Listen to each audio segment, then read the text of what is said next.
இன்றே டவுன்லோட் செய்து உங்கள் ஃபேவரட் ஷோக்களை என்ஜாய் பண்ணுங்க. நான் தான் சோபா சந்திராவோட பொண்ணு நீங்க சொன்னீங்கல்ல,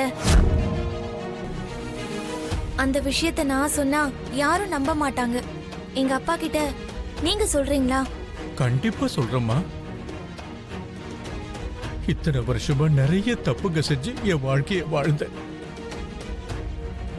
என்னோட உயிரை காப்பாத்துற உனக்காக இந்த ஒரு நல்ல விஷயத்தை பண்ணி நான் செஞ்ச பாவத்துக்கு பிராயச்சித்தம் தேடிக்கிறேன். இப்ப இவ வந்து மாமா கிட்ட அவளை பத்தி சொல்லிட்டா, அவர் மகன் மட்டும் இல்ல, அக்காவை கொண்டது நான் தாங்கிற உண்மையும் வெளியில வந்துடும். அப்புறம் என் வாழ்க்கை, என் பொண்ணோட வாழ்க்கை நாசமா போயிடும். இவன் ஒருத்தன் உயிரோட இல்லைன்னா இவ சோபா சந்திராவோட பொண்ணுன்னு சொல்றதுக்கு எந்த சாட்சியும் இருக்காது. டாக்டர் சார் கிட்ட பேசி உங்களை சீக்கிரமா டிஸ்சார்ஜ் பண்ணி இங்க இருந்து கூட்டிட்டு போறேன்.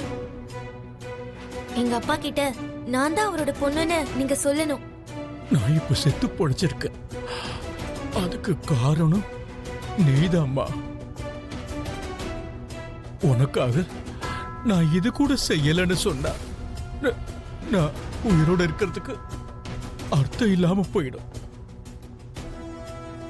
எனக்கு தெரிஞ்சு நான் இப்போ உயிரோட இருக்கேன்னா நான் உன்னை பத்தி உங்க அப்பா கிட்ட சொல்றதுக்காகத்தான் நினைக்கிறேன். இருங்க, நான் இப்பவே வந்துடுறேன்.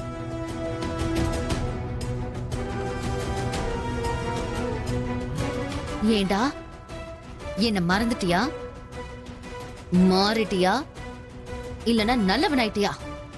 நல்லவனா மட்டும் இல்லம்மா, இப்பதான் மனுஷனாயிருக்கேன். உங்களோட பகைக்காக அந்த பொண்ணை கொல்லணும்னு நினைச்சேன்.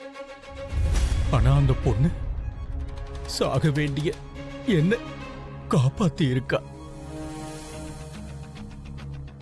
அந்த பொண்ணு சோபா சந்திராவோட பொண்ணு. அந்த அம்மாவோட அதே குணம்தான் இந்த பொண்ணுக்கும் வந்திருக்கு. அவ சோபா சந்திராவோட பொண்ணா? ஆமாமா.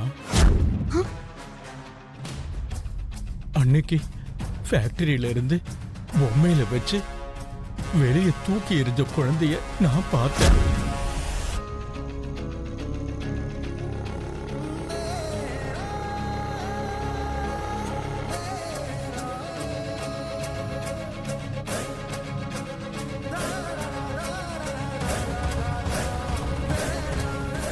அப்போ அந்த குழந்தையோட இப்போ அந்த பொண்ணுகிட்ட இருக்கிற சலங்கையும் சால்வையும் இருந்தது.